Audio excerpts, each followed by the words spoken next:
yang berat. Tentara Sekutu yang di dalamnya ada tentara Belanda mendarat di Jakarta dan kota-kota besar lainnya di Indonesia. Negara Tni Hatta berupaya melakukan upaya diplomatik untuk mendorong tentara Sekutu bekerja profesional untuk meluruskannya saja, tidak mentaati status kemerdekaan Indonesia. Namun upaya itu tidak membuahkan hasil.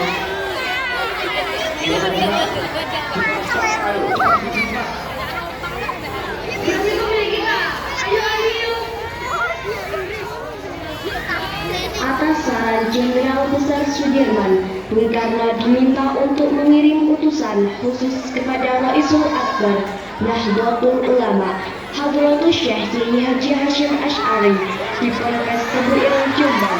Tujuannya untuk memperkuat tentang negara yang notabene bukan negara Islam seperti Indonesia. Assalamualaikum. Waalaikumsalam. Kiai, saya utusan dari Bung Karno. Beliau menitipkan pesan. Apa pesan Karno? Beliau berpesan, apakah hukumnya membela tanah air? Bukan membela Allah, membela Islam, atau membela Al-Quran. Sekali lagi membela tanah air, apa hukumnya, Kiai? Hukum membela negara dan melawan penjajah adalah fardu ain bagi setiap mukallaf yang melawan penjajah itu, termasuk jihad fisabilillah. Oleh karena itu, umat Islam yang mati dalam peperangan adalah syahid, dan mereka yang mengkhianati perjuangan dan memecah persatuan, bahkan menjadi tangan kanan penjajah, wajib hukumnya diperangi.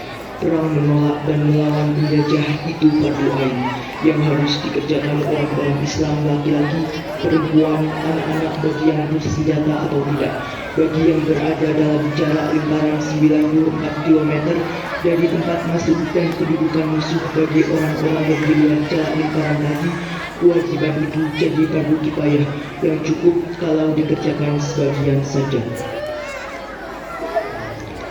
Kemudian Kiai Haji Hasyim Asy'ari memanggil Kiai Haji Wahab Hasbuah dari Tambak Beras Jombang. Kiai Wahab diminta mengumpulkan ketua-ketua Nahdlatul Ulama se-Jawa dan Madura untuk membahas fatwa tentang hukum berjihad membela negara. Pada tanggal 21 sampai 22 Oktober 1945, PBNU menggelar rapat Konsul NU se-Jawa dan Madura di Surabaya, menghasilkan resolusi jihad sekaligus menguatkan fatwa jihad Rais Akbar Nahdlatul Ulama. Bismillahirrahmanirrahim. Resolusi jihad Nahdlatul Ulama seluruh daerah Jawa Madura memutuskan memohon dengan sangat kepada pemerintahan Republik Indonesia supaya menentukan dan mengupayakan tindakan yang nyata dan sepadan terhadap usaha-usaha yang membahayakan kemerdekaan dan agama dan negara Indonesia, terutama dengan pihak Belanda dan kaki tangannya, supaya memerintahkan perjuangan yang bersifat sabilillah untuk tegaknya negara Republik Indonesia dan agama Islam. Selanjutnya, kami berfatwa bahwa setiap muslim tua dan miskin sekalipun wajib memerangi orang kafir yang merintangi kemerdekaan Indonesia. Yang kedua, pejuang yang mati dalam perang kemerdekaan Indonesia layak disebut syuhada. Dan yang ketiga, warga negara Indonesia yang memihak pada Belanda dan sekutunya dianggap memecah belah persatuan. Oleh karena itu, layak dihukum mati. Pada tanggal 25 Oktober, pasukan Inggris mendarat di Surabaya, dipimpin oleh Brigjen Malabi. Hanya berselang 3 hari pasca resolusi jihad, dicetuskan 6.000 pasukan sekutu mendarat di Tanjung Perak, Surabaya dengan persenjataan lengkap. Mendengar kedatangan pasukan penjajah, yaitu Guru Cakil bergerak menuju Surabaya. Maka terjadilah pertempuran antara para pejuang Surabaya melawan sekutu.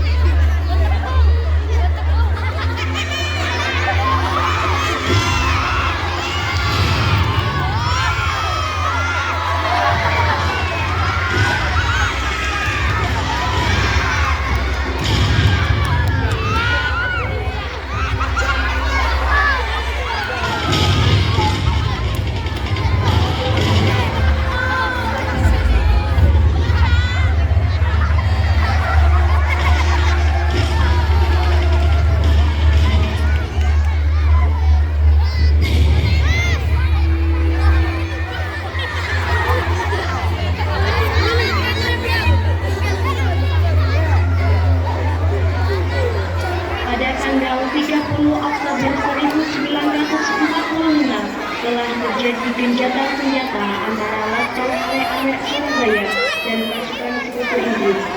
Sehingga selesai kesepakatan gencatan senjata, rombongan dunia tentara Inggris menuju ke Sekutu Internasional yang terletak di sana jumlah merah.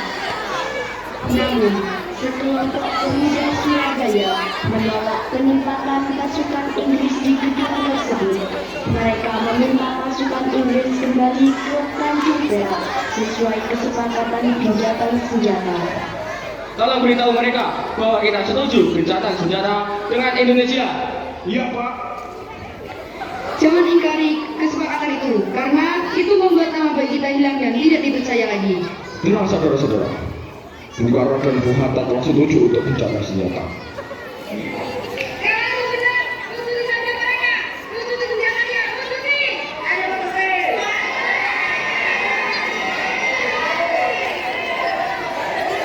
Kami menerima permintaan kalian. Saya yang akan bertanggung jawab penuh. Dan sekarang biarkan kami masuk.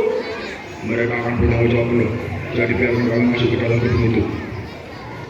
Rakyat Indonesia pun memberikan kesempatan untuk pasukan Inggris masuk ke dalam gedung internasional.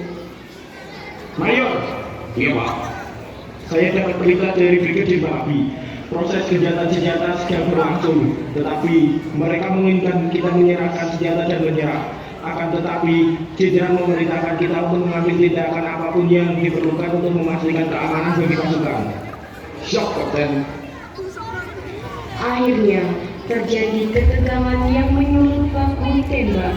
Di tempat ini secara mengejutkan, Brigjen Malabi tertembak dan mobilnya terbakar, dan gencatan senjata pun berakhir.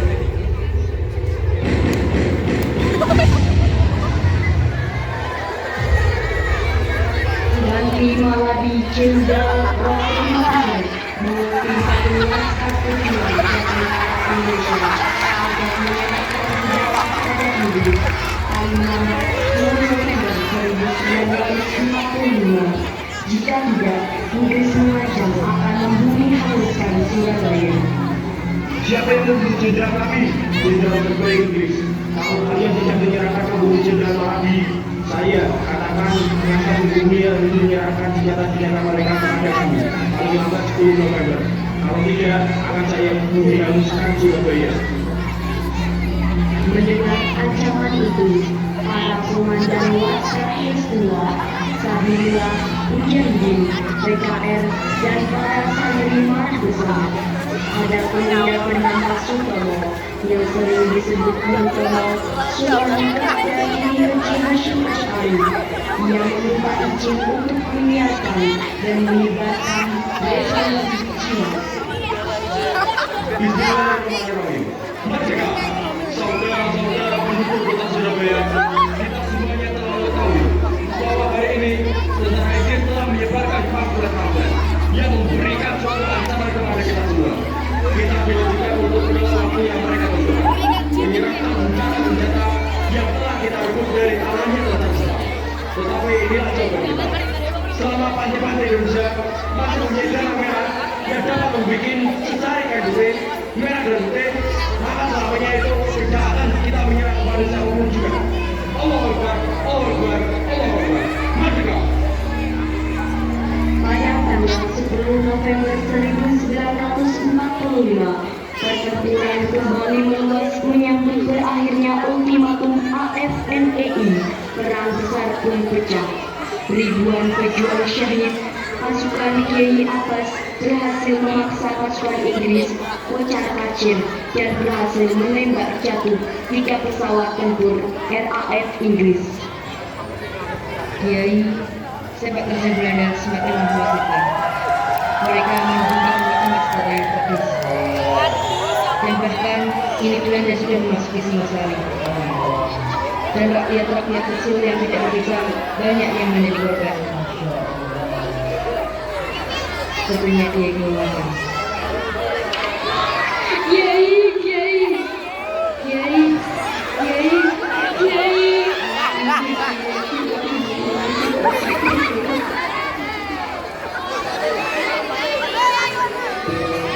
Indonesia